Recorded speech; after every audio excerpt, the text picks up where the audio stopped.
네, 시작 기도 같이 받으시겠습니다. 성부와 성자와 성령의 이름으로 아멘. 성령으로 말미암아 신실한 영혼이 우리 주 예수 그리스도께 결합될 때 우리는 정배드립니다. 하늘에 계신 아버지의 뜻을 실천할 때 우리는 그분의 형제들입니다. 신성한 사랑과 순수하고 진실한 양심을 지니고 우리의 마음과 몸에 그분을 모시고 다닐 때 우리는 어머니들입니다. 토양으로 다른 이들에게 빛을 비추어야 하는 거룩한 행위로서 우리는 그분을 낳습니다.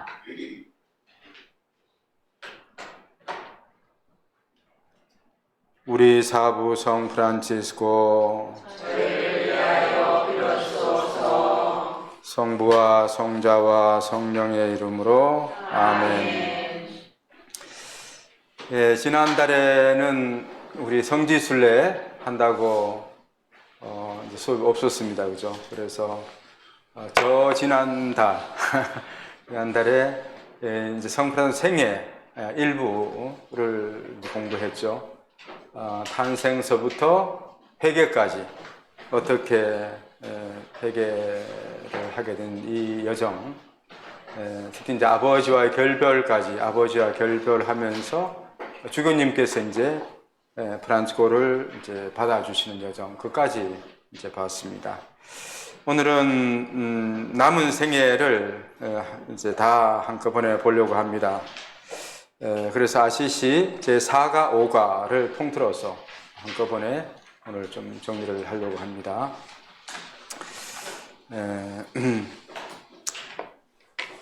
이제 성 프란치스코가 아버지와 결별하고 나서 주교님께 이제 사적 서원을 하게 되죠. 주교님이 그 서원을 받아주시고 그래서 이제 은수자처럼, 개인 은수자처럼 이제 살아가게 됩니다. 살아가면서 혼자 은수자 옷도 해입고, 나름대로, 옷도 만들어서 해입고, 뭐 산에 가서 분도에 수도원도 가보고, 뭐 여기 가서도 자기 나름대로 열심히 이제 하나님 섬기는 이제 이걸 시도를 해보죠. 해보는 이런 과정 안에서, 1208년에, 포르춘클라 성당에 가서 미사를 하게 되었는데, 아마도 그날이 이제 학자들이 추적해 보니까 2월 24일 성 마티아 사도 축일인 것 같다, 그렇게 이야기를 합니다. 이날 이제 이 포르춘클라에서 있었던 그 미사에, 축일 미사에 이제 참여를 했는데, 그 미사에서 12사도를 파견하시는 그 복음 말씀을 듣고는 뿅 갔다는 거죠. 그래, 그 말씀이 뭐였나 하면은 마태복음 10장 5절에서 15절의 말씀입니다. 이걸 이제 사도 파견사화라고 하는데, 예수님께서 사도들을 이제 파견하시면서 하시는 말씀이죠. 그 말씀을 듣고는 프란치스코도 이게 바로 내가 살아야 할 거구나, 이렇게 찾았다는 거죠.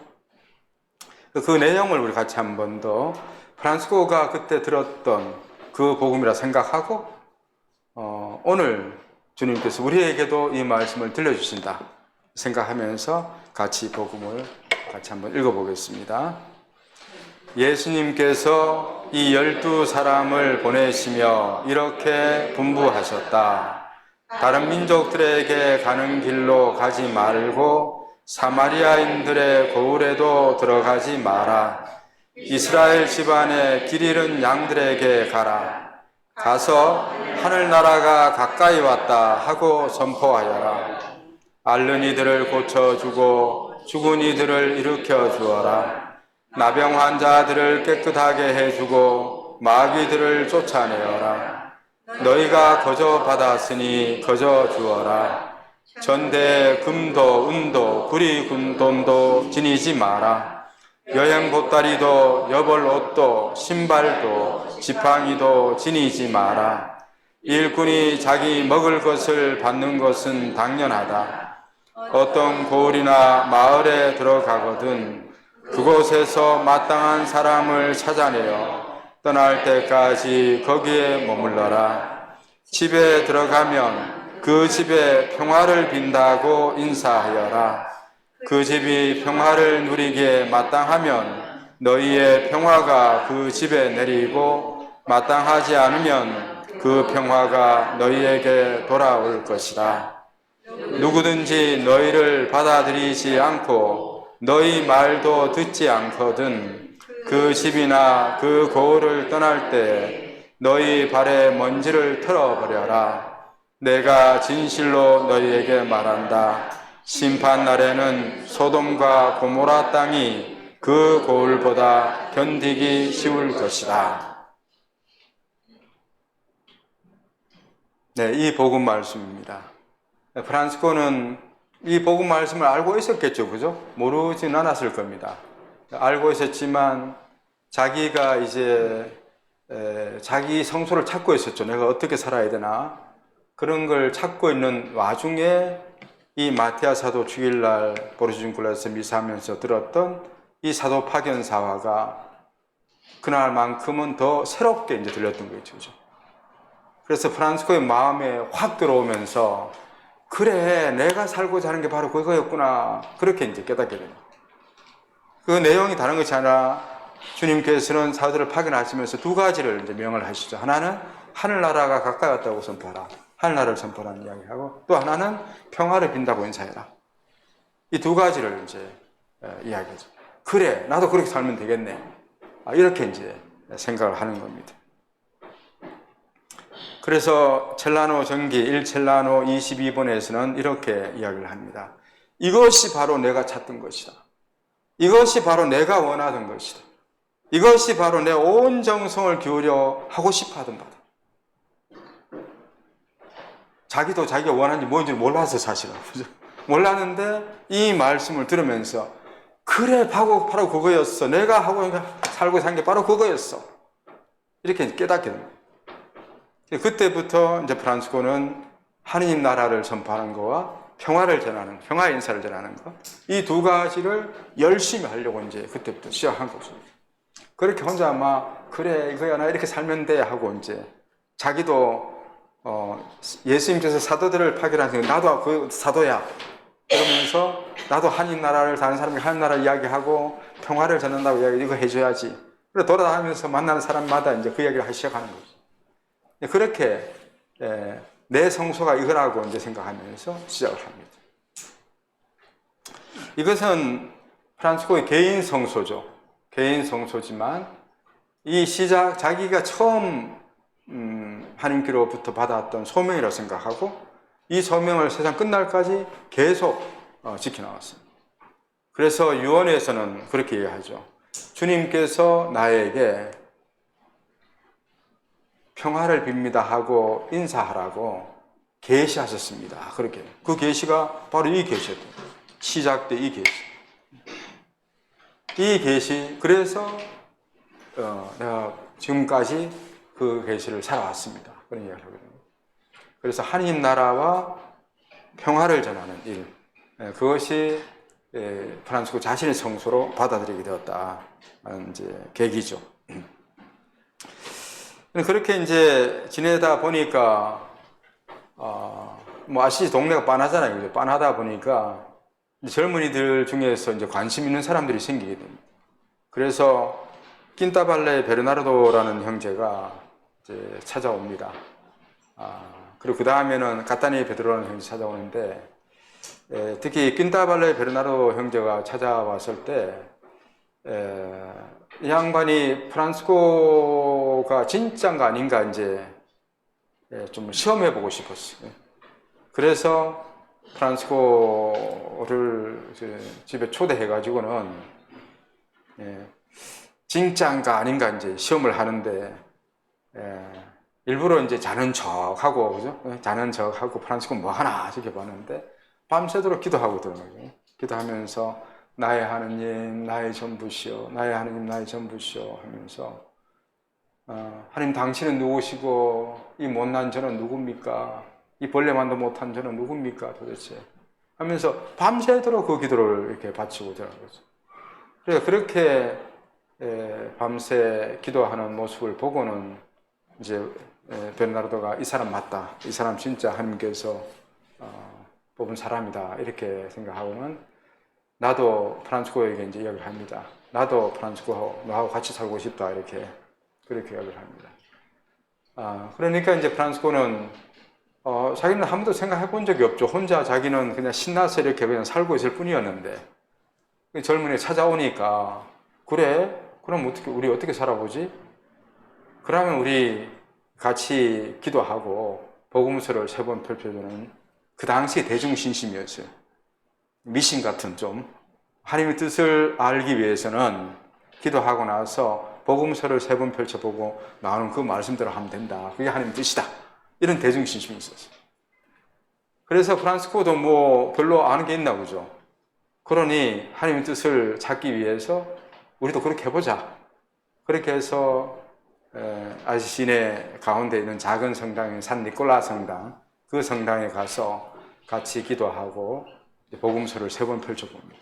그 예식을 하는 거죠.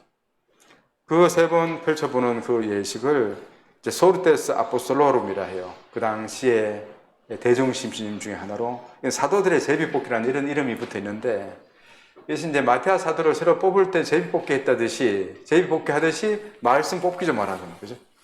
말씀을 뽑아서 그 나오는 것이 하나님께서 이제 명하시는 거다. 그렇게 이제 알아들어야 한다 이런 거였죠.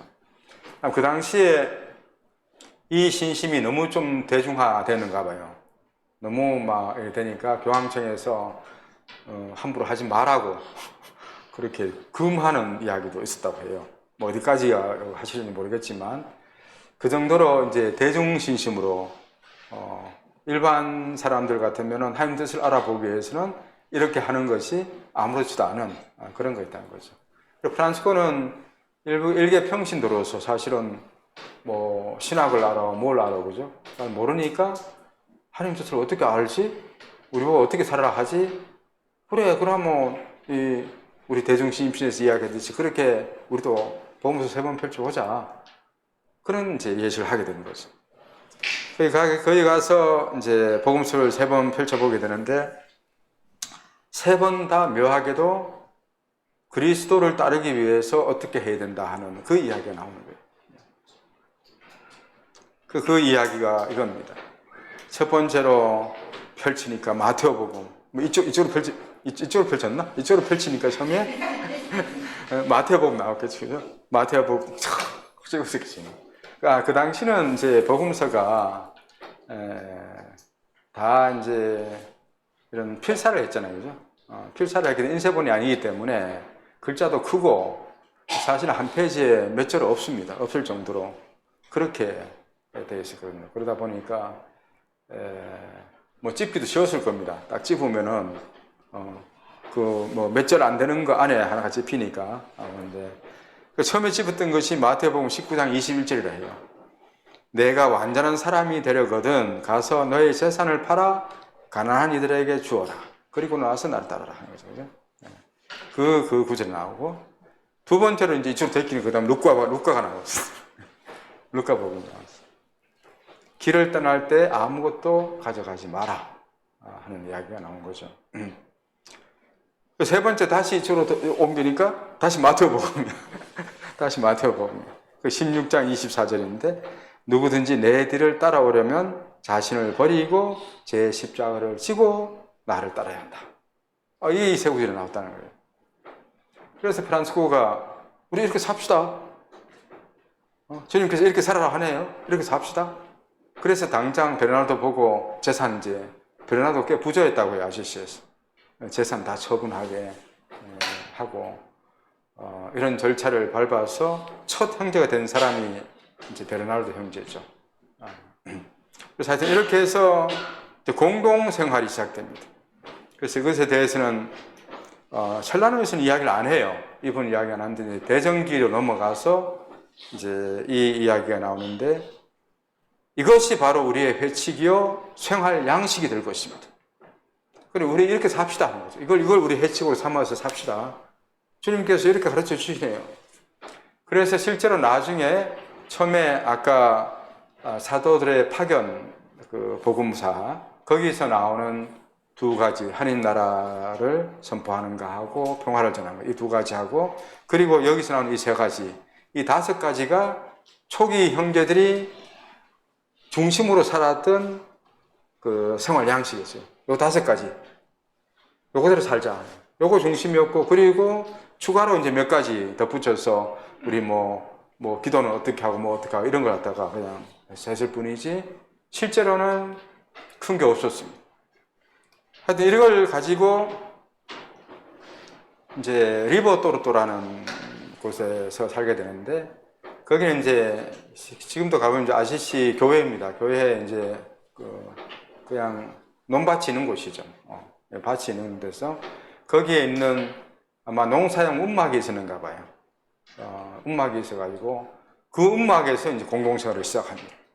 거기서 그 움막을 조금 손봐가지고는 그렇게 살게 되는데 거기서 아마 몇 년간 살았나 봐요. 그런데 형제들이 자꾸 들어오는 거예요. 들어와가지고 12명 형제까지 살았어요. 거기서. 이 리버 또르토 지금은 이제 밑에 해놓은 거 있죠. 위에는 성당이고 그 밑에 이런 식으로 뭐 이제 옛날 이런 시였을 것이다 하고 이제 만들어 놓은 거예요. 이게 만들어 놓은 건데 리버 또르토 하면 리버입니다. 강 리버 영어로 리버 또르토 하면 뒤틀려져 있는 이런 거예요. 그래서 그 리버 또르토 그 옆으로 냇가가 이렇게 지나가고 있었어요. 그래서 그 냇가가 구비구비 지나는 그 이름으로 그게 리버 또르토라 불렀다 그렇게 해요. 그래서 여기서 이제 12명 형제들이 살았는데 그 밭 앞에는 다 밭이죠, 뭐죠? 이런 밭이 있는데 그 움막을 이제 이렇게 개조를 해가지고 살았다는 거죠. 12명 형제들이 이제 살면서 그때 있었던 뭐 에피소드 중에 이런 에피소드가 있습니다. 페르시아 전기에 나오는 이야기인데, 어느 날 같이 이제 그 여기에서 어떻게 살면 이제 뭐 농사도 좀 했겠죠 하고 뭐 다른 사람들이 일하는 데 가서 도와주고 뭐 좀 얻어먹고 뭐 이렇게 했을 겁니다. 그리고 아시 시내에도 들어가서 또 뭐 한인 나라에 대해서 이야기도 하고 평화의 인사도 하고 뭐 이러면서 살았겠죠. 그래서 저녁에 이제 돌아와서 이제 같이 또 기도하고 자고 그랬을 건데 밤에 이제 한참 다들 자는데 누가 아이고 죽겠다 이거 죽겠다 하고 막 그런 소리를 질렀다 해요. 그러니까 다들 놀래가지고 다 깨가지고 다 일어나보라고 그래서 사부님이 이제 누가 죽겠다 했냐고 이제 어느 형제가 저요 하고 이제 손을 대고 왜 죽겠냐고 아프냐고 배고파 죽겠어 배고파 죽겠다 했잖아요. 그래서 프란스코가 다른 형제를 보고 지금 밥 준비하라 해가지고는 같이 다 이제 맛있게 먹었대요. 먹고 나서는 그 형제 따로 불러가지고는 혼을 냈대. 남들이, 다른 형제들이 단식한다고 나도 단식해야 되고 이렇게 생각하지 마라. 자기 육신의 처지에 맞게 걷기도 해야지 그걸 경쟁하다시피 하는 게 아니다.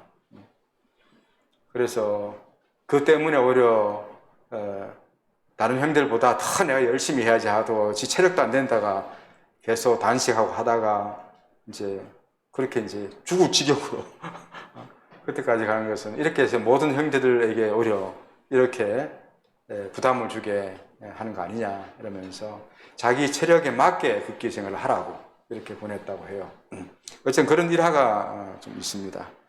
여기서 그래도 재미나게 잘 지냈는데 이렇게 한참 지내다 보니까 어떤 사람이 와가지고 이거 내 집이라고 다 가라고 나가라고 그 진짜 주인인지도 모르겠지만 어쨌든 뺏겼어요. 뺏겨서 이제 갈 데가 없어진 거예요. 그래서 이제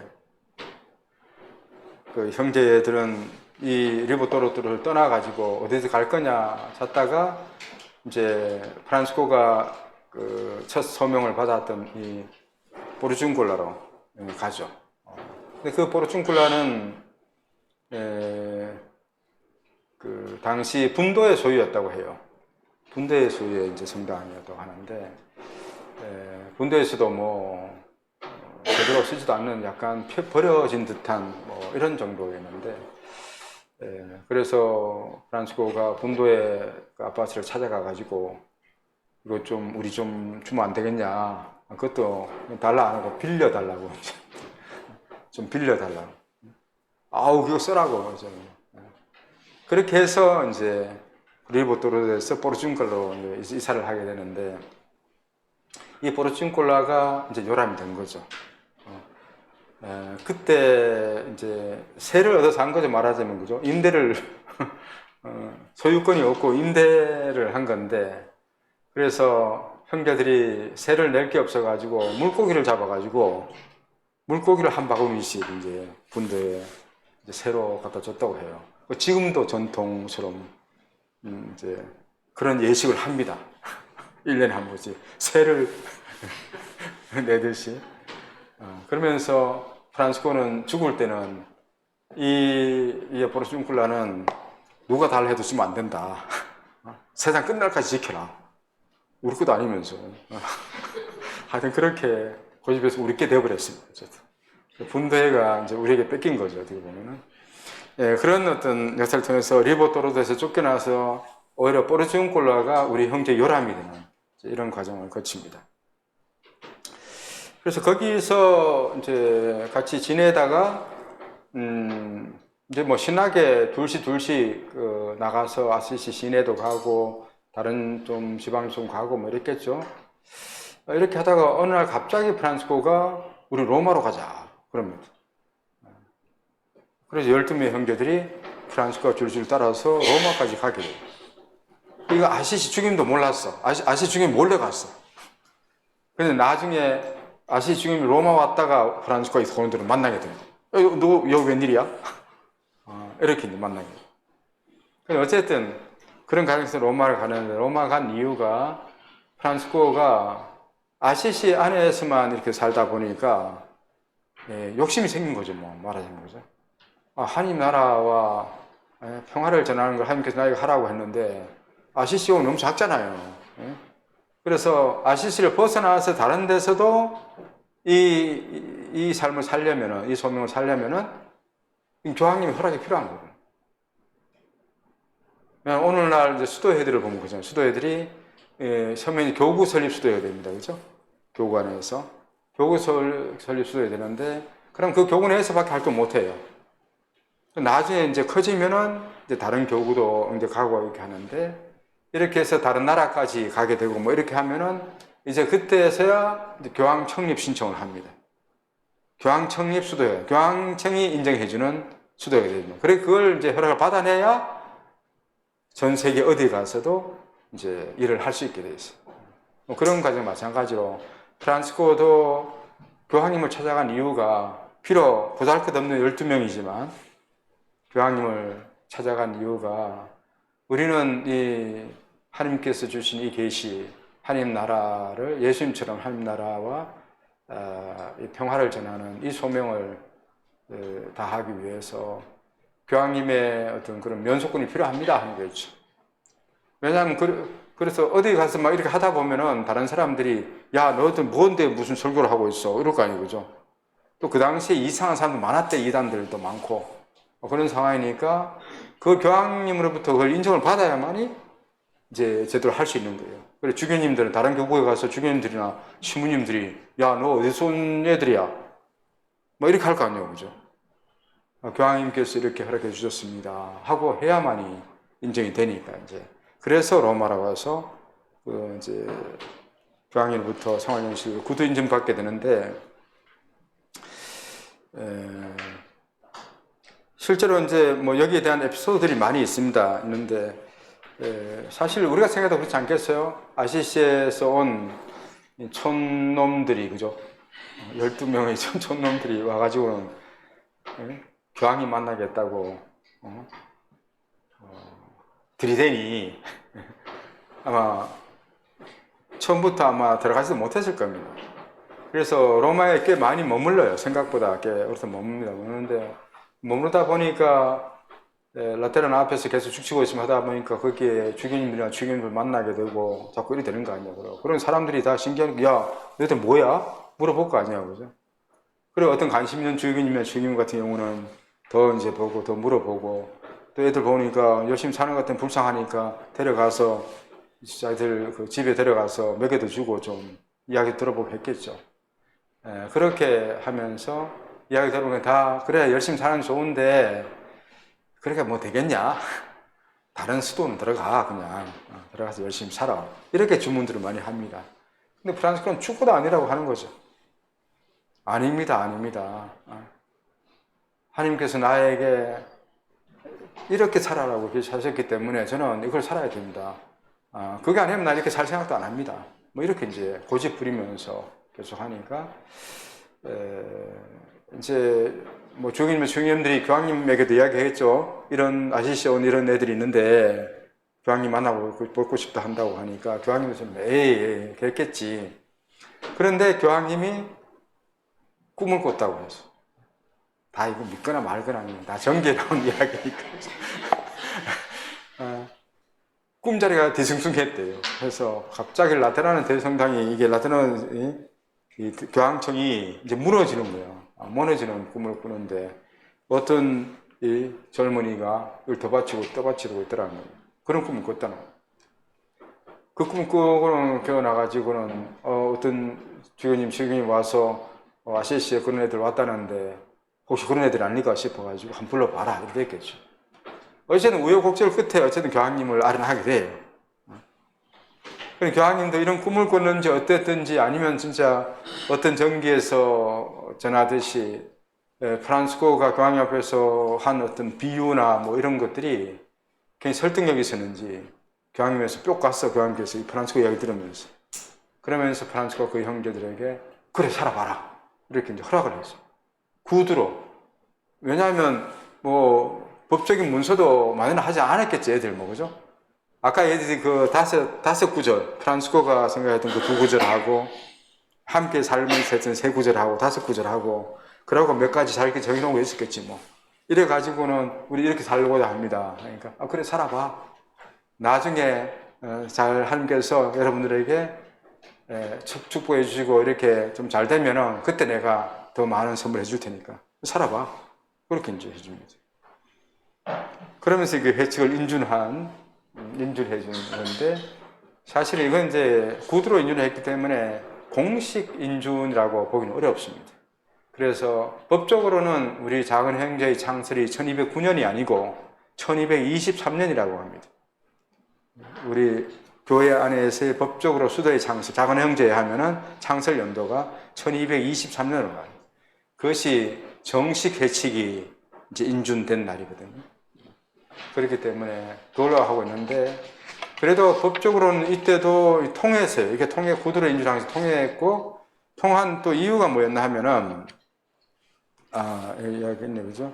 일부터로 쫓겨 나와서 분도에 아파서 여기서 포르준교 사용 허락을 받았고 포르준교를 거점으로 주로 이태리 안에서 선교 여행을 하다가 이제 나중에 2013년부터는 해외로까지도 이제 나가게 됩니다. 그런 이야기고. 그리고 12년에는 글라라 회가 이제 창립되는데 사실 이게 불과 몇 년 동안 다 이루어집니다, 실제로 그죠? 프란치스코가 이제 1206년경에 이제 이 회계 과정을 이제 거친다고 보고 있어요. 보고 있고 그래서 1207년 그때만 해도 이제 혼자 돌아다니면서 살았던 것 같고 1208년에 이제 이 포르춘클라에서 자기 성소를 이제 확인하게 되고 이어서 다른 형제들이 오게 되면서 1209년에 로마로 가는 겁니다. 바로 로마로 가서 로마 교황으로부터 이제 허락을 받죠. 허락을 받으면서 소위 이제 교황님께서 인준했는데 그냥 인준만 했다 하면은 다른 주교님들이나 보고 너희들 어떻게 증명서 어디 있어? 뭐 이렇게 알는 거죠. 그 증명서를 어떻게 만들어준다 하면은 머리를 깎는 걸로 만들어졌어요. 그 당시 교황님이 삭발례를 한 거죠. 그래서 이 머리를 다 깎아주면서 이 로마 교회 성직자의 표시가 이거였습니다. 이거였는데, 성직자들은 이제 좀 큰 원을 그렸고, 많이 깎았고, 그래서 이제 성직자 아닌 이제 회계 설교자는 교황님이 허락해 주신 경우는 그보다 좀 작게 했대요.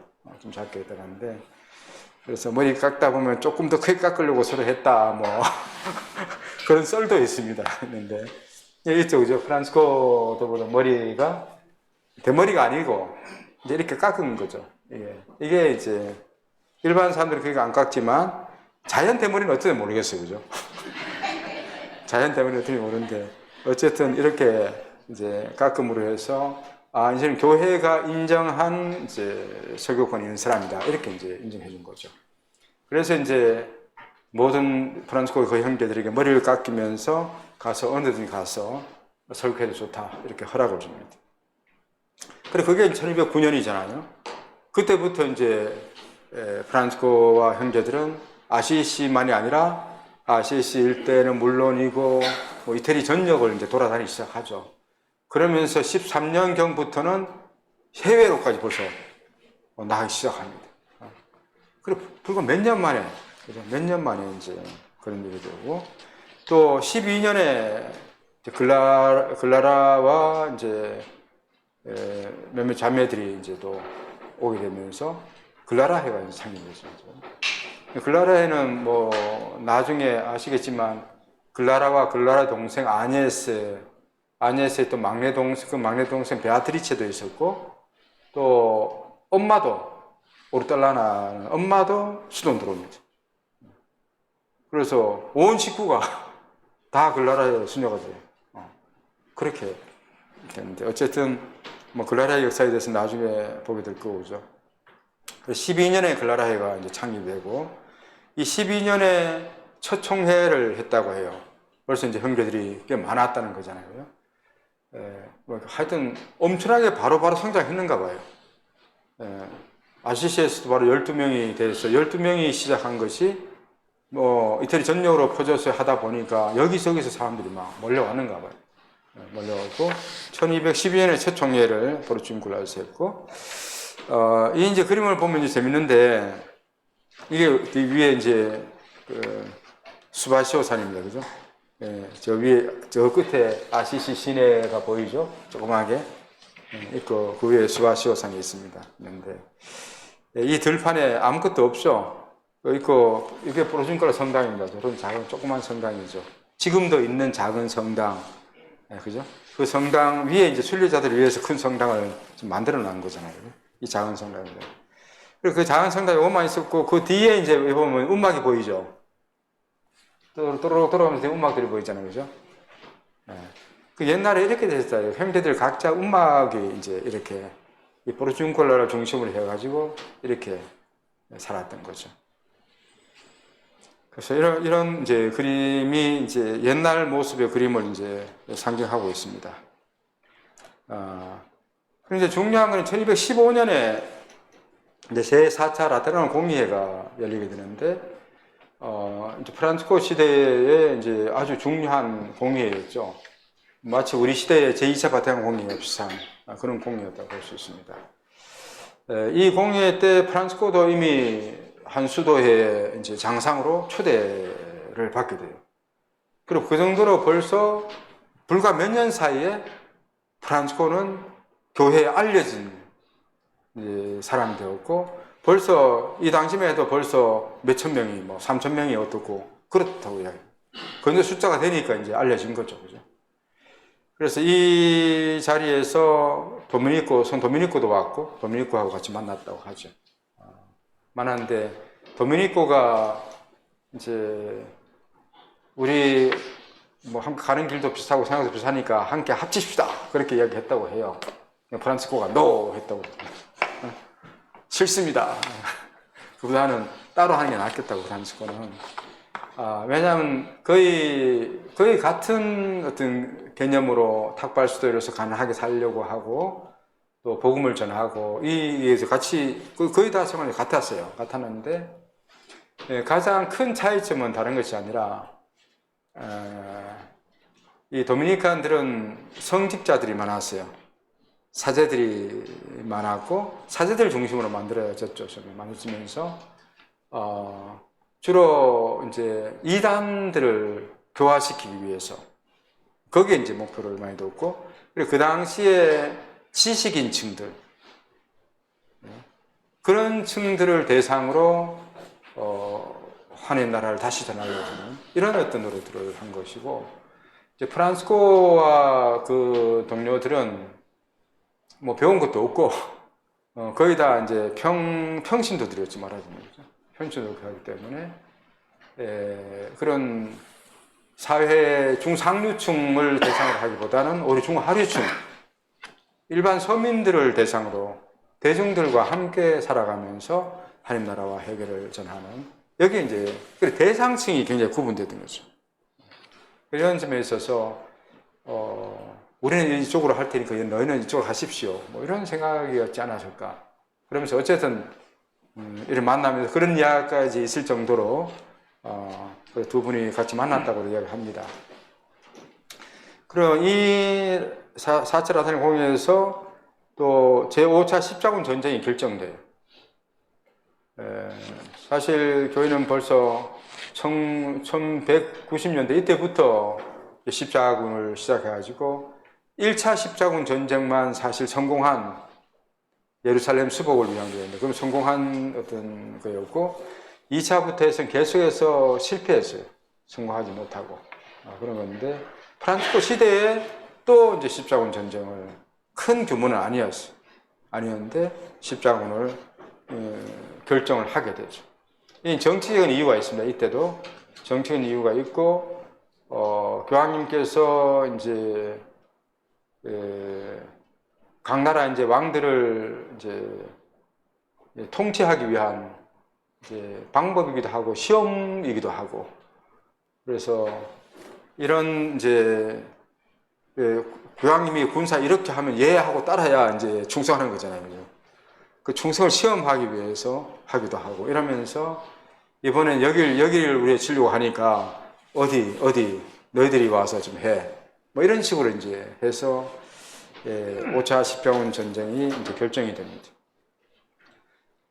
그래, 이 다미에타 점령이었는데 에집트 쪽으로 배를 타고 가서 이제 성지 쪽으로 들어가는 길목을 확보하기 위한 그런 이제 전쟁이었다고 해요. 근데 이 중에 이제 우리가 알다시피 프란스코는 술탄과 만나게 되죠. 이제 그런 것은 평화사절로서의 역할들을 하게 됩니다. 그리고 이 공회에서 중요한 것 중에 하나가 성체 공경에 대한 결정을 내리게 돼요. 교회 내적인 개혁 중에서 이제 성직자들의 개혁이기도 하고, 성직자들이 그 당시만 해도 기본 교육도 제대로 못 받은 그런 성직자들이 많았고, 말하자면 복사하다가 너 신부해야 뭐 신부하고 그런 정도였다는 거죠. 그리고 뭐 귀족 집안에서 뭐 신부 주교로 만들기도 하고 뭐 그랬다고 해요. 그래서 이제 실제로 성직자가 되는 것이 하나의 권력처럼 됐지, 실제로는 어떤 영적인 사목자가 아닌 이런 이 시대니까 성체에 대해서 이제 강조를 하기 시작하고, 성체의 실체 변화라는 그 결정이 이 공예에서부터 나오게 됩니다. 그래서 이것이 그 전까지만 해도 이제 성체에 대한 공경이 별로 없었다는 거죠. 그 성체를 그냥 빵 조각, 제병 조각을 해서 이렇게 하지만 이것이 진짜 예수님 몸이 된다고 안 믿었던 것 같아요. 그전까지. 그래서 그 전까지만 해도 중심에는 항상 십자가만 있었습니다. 십자가 공경은 십자가 흠숭이었지 성체 흠숭이라는 경우가 없었습니다. 그래서 제4차 라테란 공회에서 성체 공경에 대한 교리가 나오게 됩니다. 그래서 성체가 실체로 변하는, 제병이 빵으로 진짜 예수님 몸과 피로 변한다 하는, 이걸 이제 이때 이제 하면서 모든 성직자들에게도 이제 이걸 그렇게 알고 성체 잘못이죠. 그리고 성체 잘못이면 어떻게 돼? 감실이 있어야 되는 거예요. 그리고 감실, 아주 고급 감실 만들고 거기에 잘 보존해야 됩니다. 진짜 예수님 몸이니까. 그때부터 이제 시작되고, 그래서 이 프란치스코도 이 교회의 가르침에 따라서 이 성체 영성을 보급하기 위해서 굉장히 노력을 하게 되죠. 이게 이 공의에서 결정된 상황이기 때문에 그렇습니다. 하여튼 세아차르자들은 여러 가지도 많았지만 이런 좀 의미가 있었던, 또 프란치스코가 수도의 장상으로서 그 회의에 참석할 정도로 그런 위상으로 보냈던 곳이 제4차례 공회고, 이 공회가 프란치스코가 교회의 사람으로 더 알려지고 역할을 하는데 이제 큰 도움이 됐을 거라는 생각이 듭니다. 그리고 1216년에는 우리가 지금도 지내고 있는 포르춘쿨라 전대사를 얻게 돼요. 이것도 이제 프란치스코가 그만큼 벌써 유명해졌다는 거죠. 이 공회도 참석하고 형제들도 많아지고 이러면서 프란치스코는 그 당시에 대성당, 큰 대성당에만 이제 주어졌던 이 전대사 그것을 갖다가 이 아까 봤던 그 조그만한 포르춘쿨라 성당, 그것을 위해서도 전대사를 달라고 교황님께 때를 씁니다. 근데 원래 얻어내요. 이 교황님이 페르시안가 어딘가 왔을 때 이제 이야기를 해가지고는 이 포르춘쿨라 요 작은 성당이지만 여기는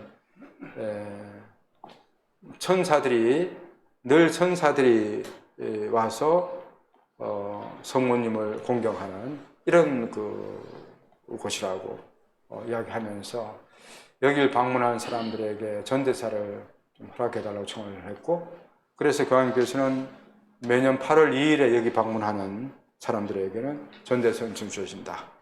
그렇게 이제. 그래서 그때부터 해서 계속 순례자들이 이제 넘치기 시작한 거예요. 그래서. 그러니 이제 나중에 역사 안에서 큰 이제 대성당, 이 순례자가 많이 오니까 비가 오고 눈이 오고 이러면은 순례자들이 어떻게 얼어 죽을 수도 있고 그러잖아요. 그래, 이 대성당, 큰 성당으로 이걸 덮은 거죠. 순례객들이 많이 와도 그 안에서 쉴 수도 있고, 그렇게 할 수 있도록. 어쨌든, 포르춘쿨라 전대사 주기는 그래서 이제 계속 확장되어서 오늘날은 전 세계 모든 프란치스칸 성당에서 이제 주어지는 것도 확장되었습니다.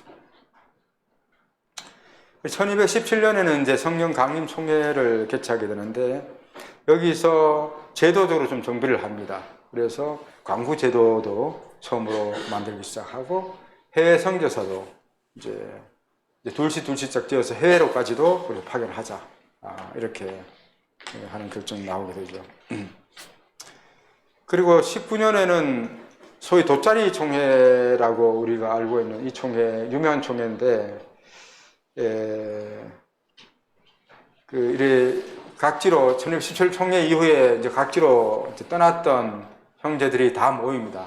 모이는데 이때 한 5,000명이 모였다고 해요.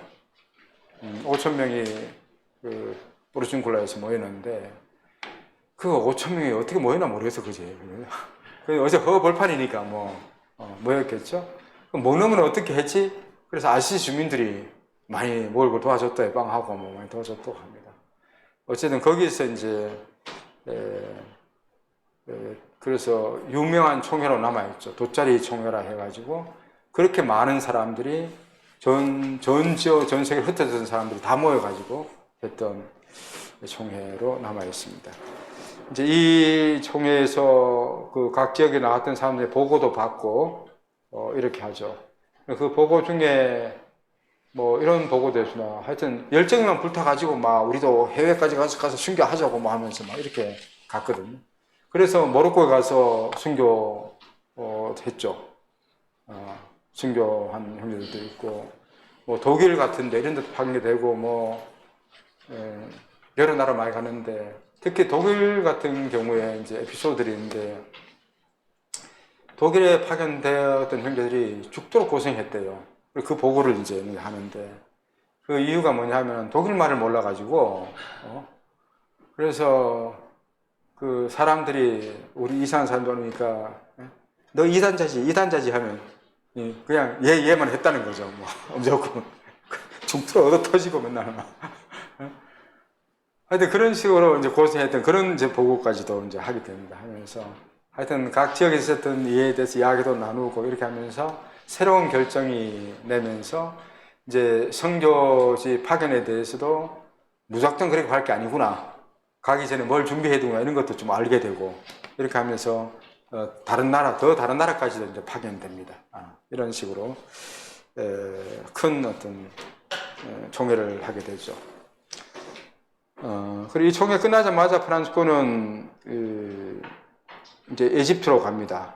십자군 전쟁이 한창인 에집트로 가게 되는데 제가 생각할 때 아마 교황님이 좀 요청했을 거라는 생각이 좀 들어요.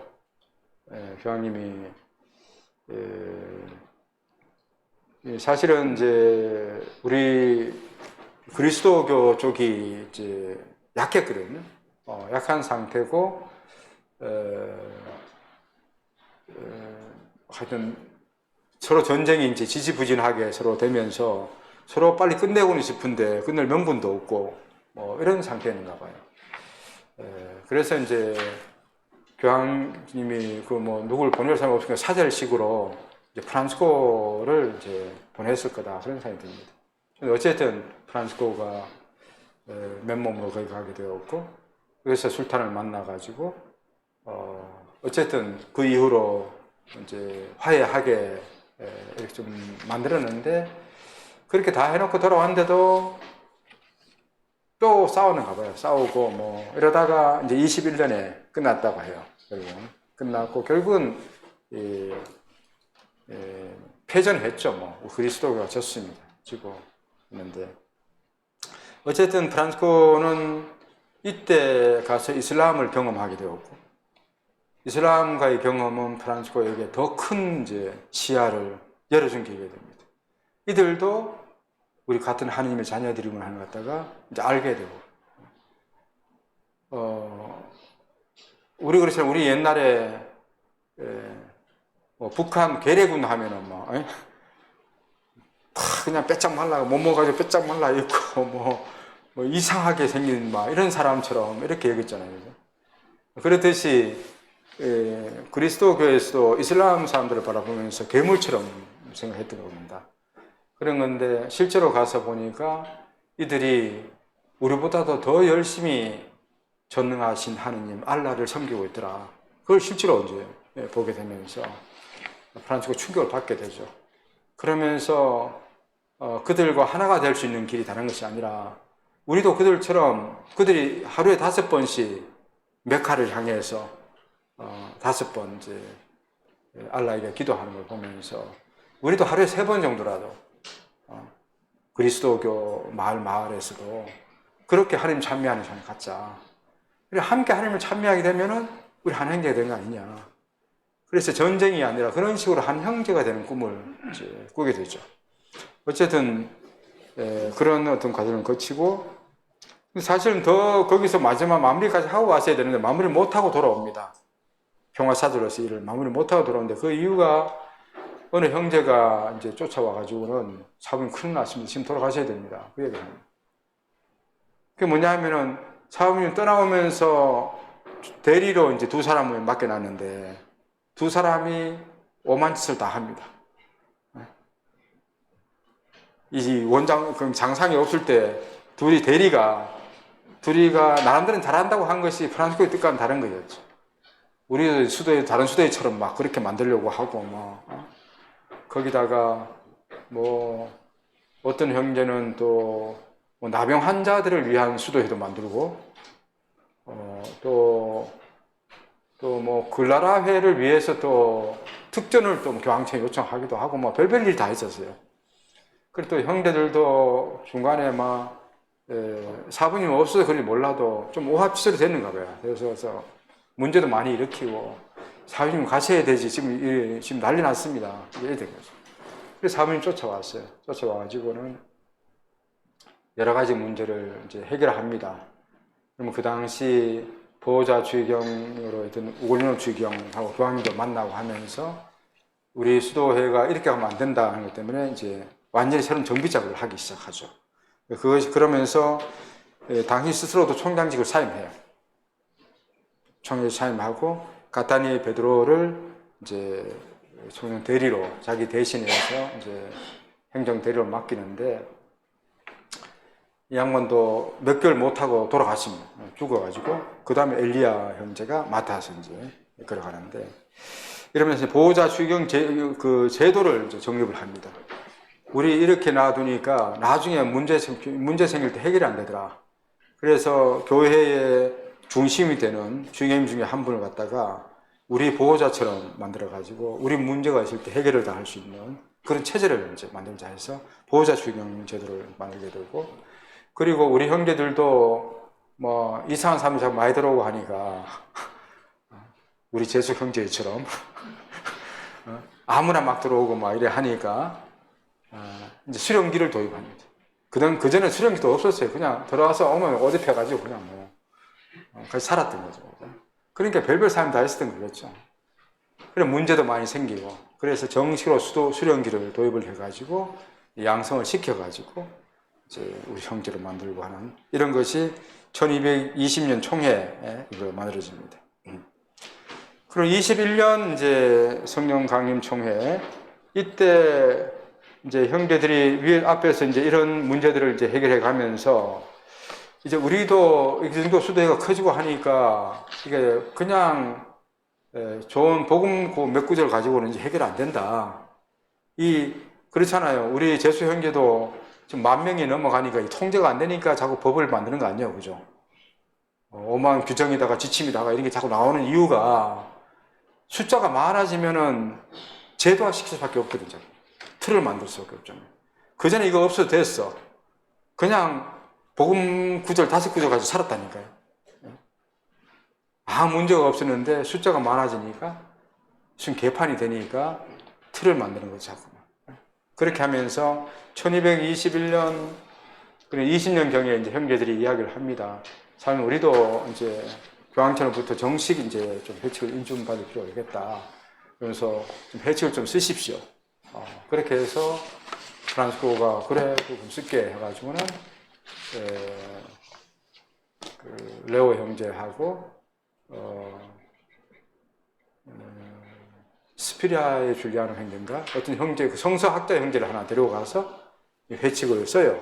써가지고 이제 총회 온데 21년 이 총회에서 내미니까 총회에서 승인을 해줬어. 해주는데 교황청 승인은 이제 안 받았어요. 그래서 왜냐하면 그 당시 총장과 강구장들 그 유식한 사람들이 이거 좋은데 이걸 교황청에 갖다 내밀기에는 안 됩니다. 부족합니다. 왜냐하면 너무 영적인 권고가 너무 많은 거예요. 법적인 문서가 아니고 교회법 같으면 좀 딱딱해도 그죠? 원칙적으로 이렇게 딱 돼야 되는데 그게 아니고 이렇게 사십시오, 저렇게 사십시오, 살든가 말든가 막 이런 식이 되니까 권고식으로 되니까 이제 형제 보기에 이거 이렇게 해서는 교황청에서 인준 안 해줍니다. 다시 좀 쓰세요. 또 다시 쓰러 가요. 그래서 나중에 다시 이제 교회법 학자를 데리고 가서 다시 뺄 거 빼고 압축시키고 정리를 해가지고 가져와서 총회에서 다시 인준받고는 교황청 인준을 이제 받게 됩니다. 그게 23년에 이제 이루어지는데 21년은 우리 이제 3회에서도 중요한 해죠. 3회의 공식적인 시작도 1221년입니다. 21년에 메모리알레 프로포시티라는 이 회칙이 있는데 이 회칙은 사실은 우리 3회 전용 회칙은 아니었어요. 우골리노 주경이 그 당시 이런 회계자들 그룹들이 많이 있었어요. 회계자 그룹도 여기저기 많이 있었는데 이런 그룹들을 좀 하나로 묶어줄 수 있는 어떤 회계자 그룹, 교회가 인준해 줄 수 있는 틀을 좀 만들고자 했었어요.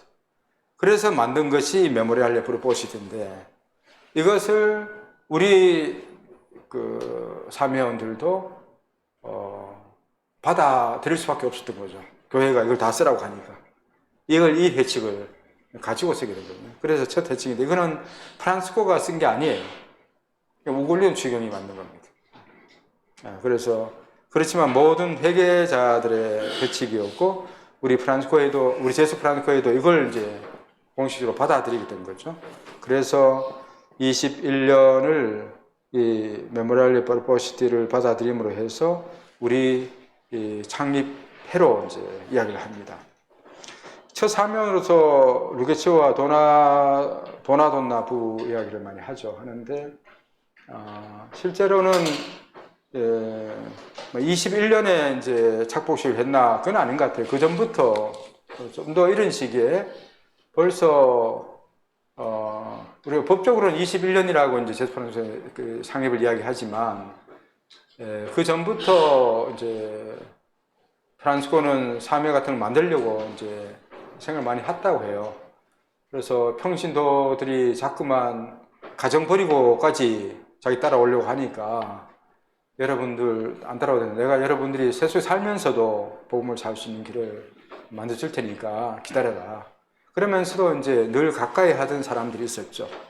그런 사람들 중에 이제 루케시오와 도나도나 있을 것이고, 아마 착복을 처음 한 것은 이분들이라서 공식적으로는 이제 이렇게 이야기하시는데 이미 이제 프란시스코와 그 형제들을 따랐던 우리 평신도 그룹들이 여기저기 형성되기 시작했었다. 그걸 이제 그 단체를 이 회칙으로 받아들이면서 이 21년을 공식적인 해로 볼 뿐이지 제가 생각할 때는 적어도 1215년경부터 벌써 제수 프란시스코에는 그 뿌리가 시작했다. 그렇게 이야기할 수 있을 것 같아요. 1223년은 아시다시피 그렉초 정탄 때문에 유명해진 거지만 우리 일회 안에서는 일회 수도 규칙이 공식적으로 인준된 해입니다. 1223년 11월 29일자죠. 이게 우리 수도의 창립입니다. 공식적으로. 그래서 이날은 또 우리 작은 형제의 모든 성인의 날로 지내죠. 그리고 회칙이 갖고 있는 의미는 뭐냐 하면은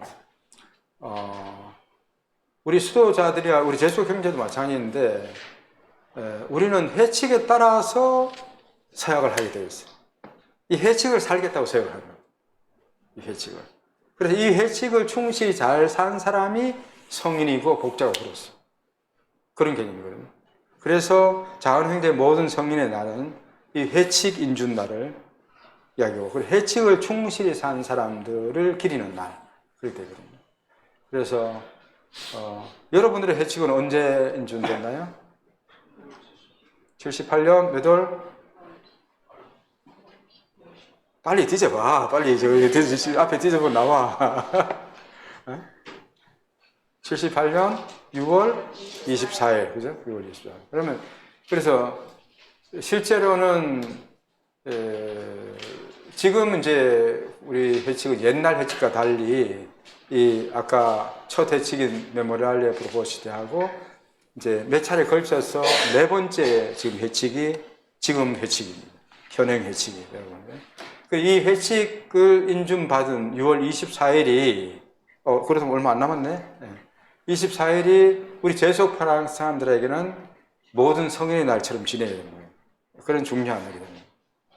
왜냐하면 회칙 자체를 충실히 산 사람들이 바로 성인이고 복자다. 그런 개념입니다.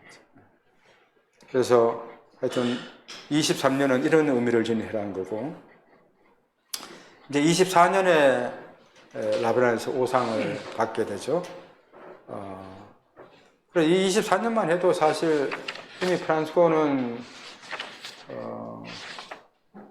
수도회 몸도 솔직히 눈도 벌써 안 좋았고 많이 몸도 허약했었고 제가 이번에 그 장구송이 절판된 장구송이를 이제 새로 다 번역을 해서 출판사 넘겼습니다. 아마 올해 내로 다시 나올 거라 기대하는데 거기에 이제 장구송이 2부에 이제 오상에 대한 이야기를 쭉 하고 있는데 그때도 라베나 갔다 왔다 할 때도 몸이 허약해가지고 걷지를 못해가지고 나귀 신세를 지죠. 나귀를 타고 이제 올라갔다 오고 뭐 이런 게 있는데 이미 몸도 안 좋은 상태였고 또 그것만이 아니라 우리 수도회가 가고 있는 이런 상황에 대해서 굉장히 걱정과 염려가 많아하는 거예요. 많으면서 자기가 보니까 이거 하나님께서 자기에게 원했던 그런 수도회가 안 되는 것 같다. 숫자는 많지만 좀 이상하게 가고 있는 것 같다. 이런 걸 느끼면서 이제 고민을 하게 된 거죠. 왜 자꾸 우리 사명이 자꾸 떠오를까? 우리 사명이 왜 이렇게. 정말 하나님께서 나에게 처음에 이 삶을 시작하셨을 때는 멋진 걸 생각했었는데 지금 숫자는 지금 엄청나게 많은 수천 명이 되고 이렇게 되는데 가고 있는 이 모습을 보니까 자기 마음에 안 드는 거예요, 프란치스코는. 그래서 나는 실패했다. 그런 어떤 생각을 했던 거죠. 그래서 이 라베나에 이제 올라가게 된 것도 어떻게 보면 우리 인간적인 관점 판단해 보면은 이런 고민을 안고 이제 하나님과 어떻게 마지막 씨름을 하기 위해서 그 답을 찾기 위해서 올라갔다고 볼 수 있습니다. 어쨌든 오상도 받게 되고 또 그 기도 중에 하나님으로부터 프란치스코야, 이 수도회가 네 수도회냐? 내 수도회냐? 어떤 그런 어떤 질문을 받게 됐다고. 그래, 걱정하지 말라는 거죠. 내 수도회다, 네 수도회가 아니고 그냥 세상 끝날까지 내가 이끌어 갈 거니까 걱정 붙들어 매라. 이런 걸 듣고는 이제 모든 데서 해방됐다고 해요. 그런 고민에서.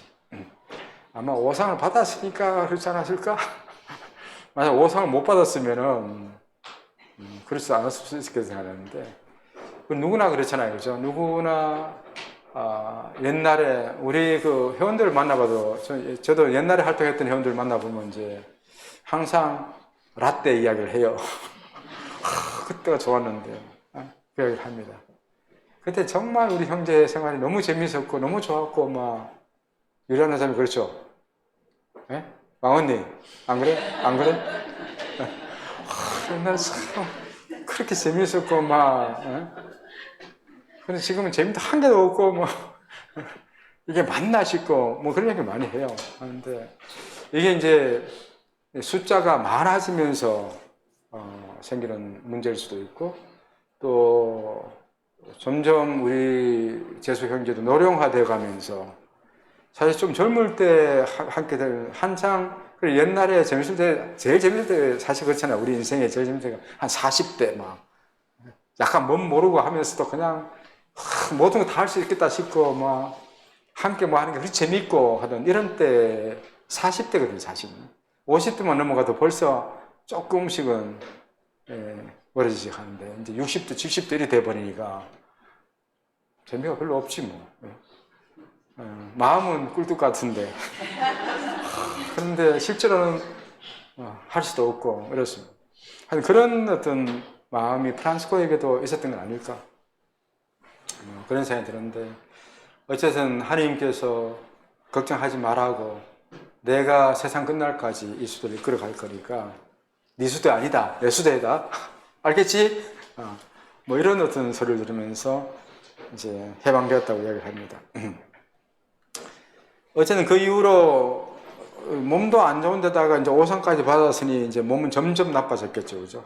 그러면서 이제 눈병 치료도 이제 교황님이 이제 자꾸 알선해 주죠. 그 당시 최고의 안과 전문의를 이제 소개를 해줍니다. 그 시에나하고 리에테하고 시에나에 이제 그런 이제 유명한 안과 의사가 있었는가 봐요. 거기를 이제 그래서 특별히 이제 보내줬는데 그 당시 안과 시술이 다른 게 아니라 인두로 찢는 거로 했대요. 그런데 리에트에서 했는데도 불구하고 결과가 안 좋았던 거예요. 그래서 안 좋고 그래서 마지막에는 시에나까지 가는데 시에나 가서 했는데도 안 되고 거기서 오히려 위독하게 돼요. 그래서 거기서 돌아가실 정도가 막 되니까 형제들이 이렇게 돌아가시면 안 됩니다. 유언이라도 남기셔야 됩니다. 형제들이 한마디를 하고 가셔야지 그냥 가시면 안 됩니다. 그래서 남긴 것이 시에나 유언이에요. 짤막한 시에나 유언이었습니다. 그래서 어쨌든 또 살아나가지고 와서 산 다미아노에서 글라라와 그 자매들의 서비스를 받으면서 유향을 합니다. 그럼 남자들이 뭐 어떻게 해주겠어요, 그죠? 그러니까 자매들이 이제 돌봐주죠. 도와주는데 산 다미아노도 사실은 뭐 자매들이 사는 집이 있었고 뭐 옆에 움막이 하나 있었다고 해요. 그 움막에 이제 기억을 했는데 그 움막 자체도 우리 옛날 시골집에 천정에 뭐 쥐가 돌아다니고 했잖아요, 그죠? 그렇듯이 쥐가 그렇게 막 들끓었다네요. 그래서 잠을 잘 수가 없었대요.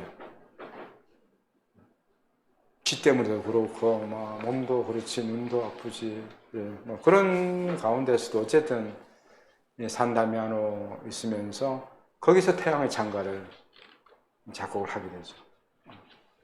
최악의 상황에서요.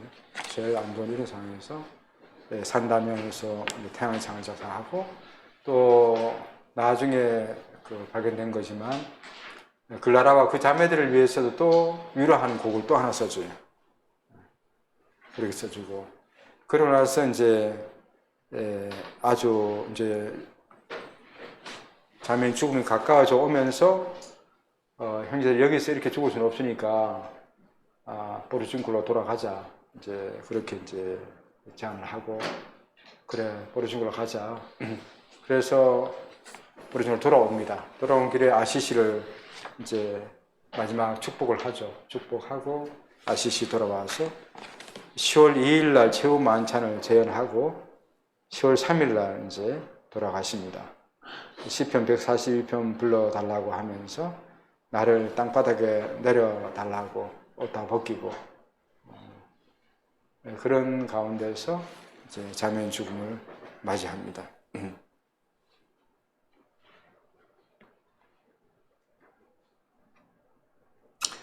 그리고 2년이 채 안 돼서 1228년 7월 16일 날 시성이 됩니다.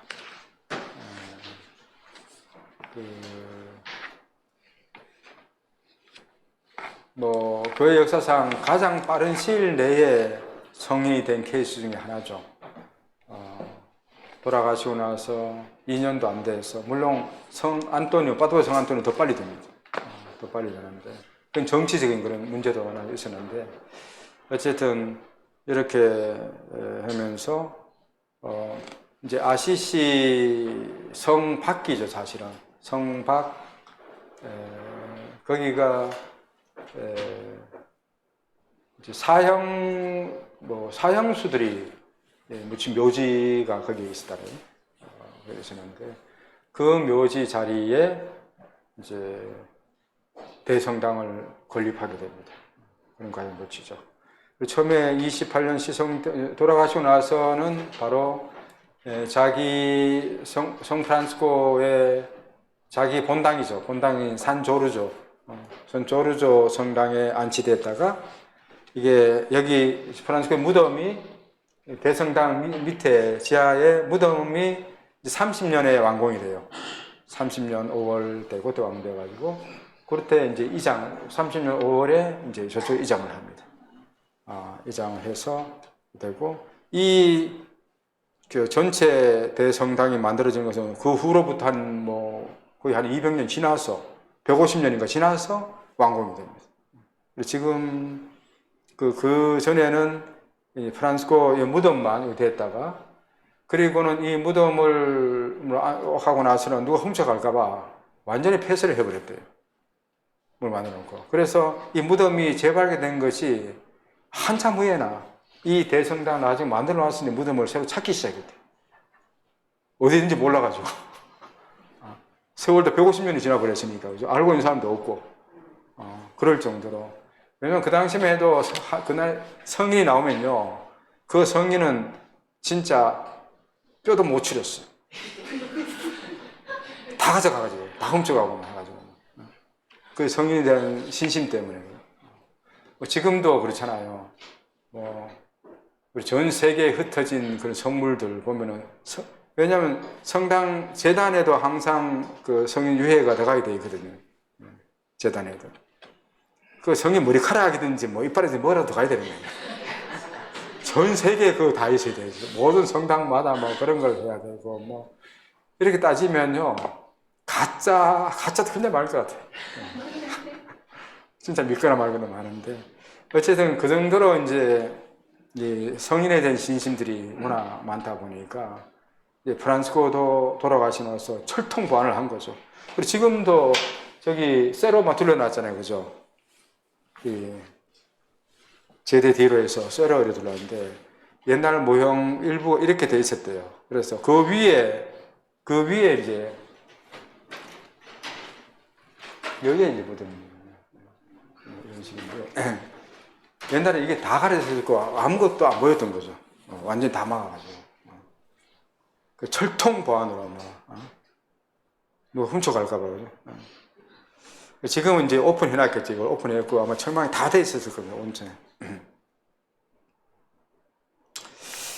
예, 이제 뭐 차차 지원반이기 때문에 우리 차차 살면서 프란치스코에 대해서 더 깊이 이제 알아가게 될 것을 보고 두 차례에 걸쳐서 이렇게 성인의 생애를 쭉 한번 정리를 해봤습니다. 해보면서 이 질문을 좀 던질 필요가 있을 것 같아요. 프란치스코는 사도들 파견하는 그 말씀, 복음 말씀에서 자기 성소를 찾았죠. 그것이 사실은 프란치스코의 어떤 전생에서 가장 중요한 순간이었다고 이야기할 수 있어요. 그런 관점에서 볼 때, 복음 말씀 중에서 아마 여러분들에게 아주 가까이 그 말씀 듣고 내가 정말 감동하고, 그래, 이거야. 이렇게 느꼈던 복음도 있나? 그런 걸 한번 생각해 보시기 바랍니다. 그 없으면 앞으로 찾으세요. 아, 정말 맞아. 내가 지금까지 찾아왔던 것이 바로 이거였구나. 이렇게 이야기할 수 있는 그런 말씀을 하나만 가지고 살면 내 성소를 살아가게 되는 거죠. 대충 사실은 우리 신앙 역사 안에서 그런 때들이 많이 있었는데 우리는 그걸 그렇게 중요하게 여기지 않았을 수 있어요. 아, 그때 그 말씀 듣고는 정말 눈물이 팍 쏟아지고 그랬던 경험도 있는데 그 복은 뭐였더라? 하면 생각 잘 안 나고 그래, 그날만큼 내가 정말 성당에서 그날 미사하면서 그 말씀 또 강론 들으면서 정말 내 가슴에 그래 이거야 이렇게 느꼈던 경험들. 그런 것을 지금 다시 한번 찾아보시라고 하고 싶어요. 내 신앙 역사를 쭉 한번 돌아보면서 맞아, 그때 그런 뭐가 있었지? 그때 그거 뭐였지? 다시 한번 찾아보세요. 그때도 막 아주 좋아하는 그거 뭐였지? 찾아보고.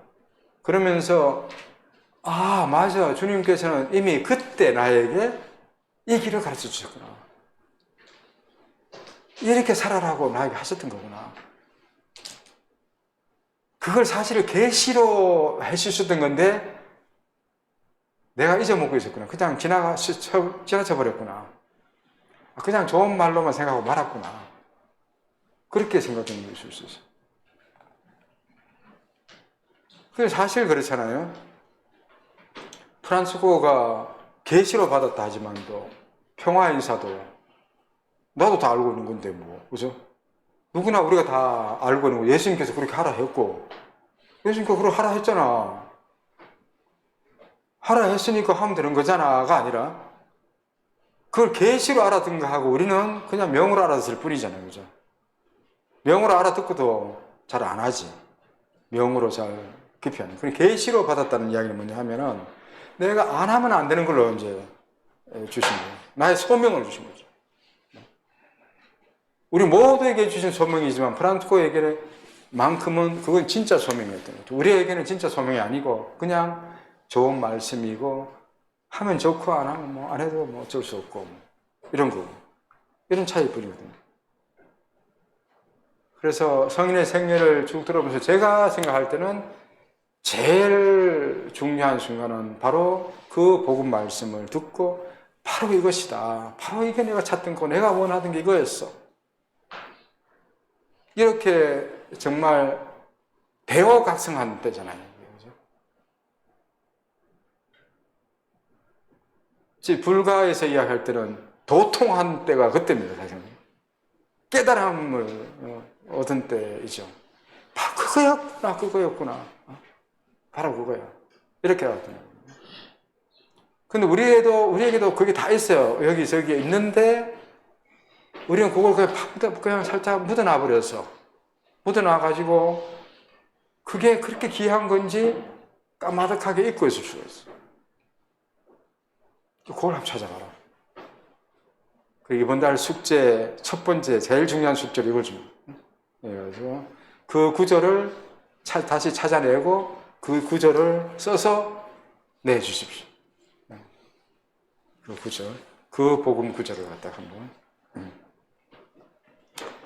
예, 숙제는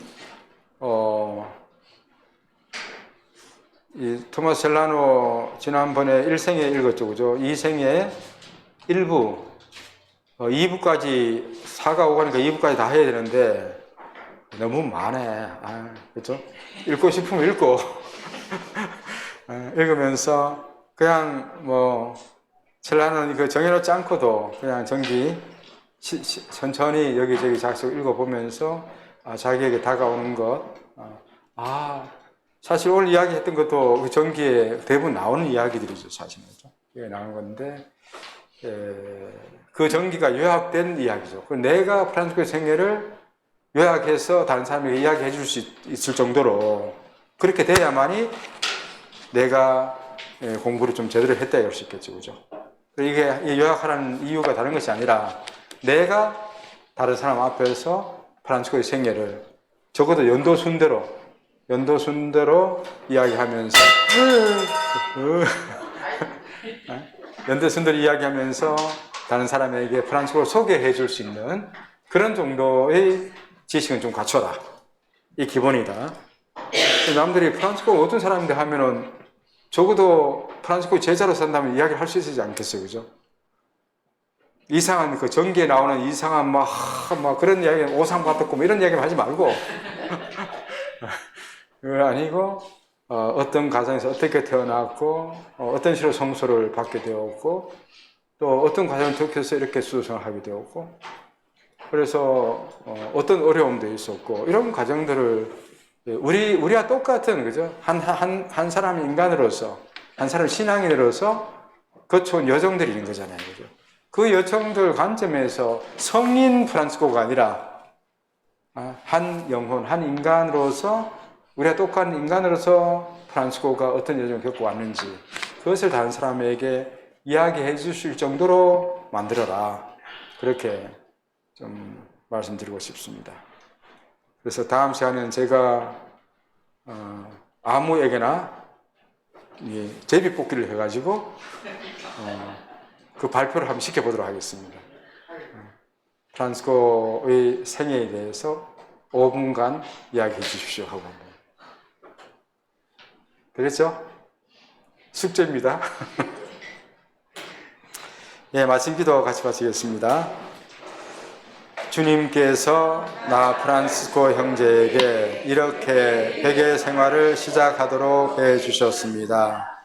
죄 중에 있었기에 나병 환자들을 보는 것이 쓰디쓴 일이었습니다. 그런데 주님 친히 나를 그들 가운데로 이끄셨고 나는 그들과 함께 지내면서 자비를 실행하였습니다. 그리고 내가 그들에게서 떠나올 무렵에는 나에게 쓴맛이었던 바로 그것이 도리어 몸과 마음의 단맛으로 변했습니다. 그리고 그 후 얼마 있다가 나는 세속을 떠났습니다. 영광이 성부와 성자와 성령께 우리 사부 성 프란치스코 성부와 성자와 성령의 이름으로 아멘. 수고하셨습니다.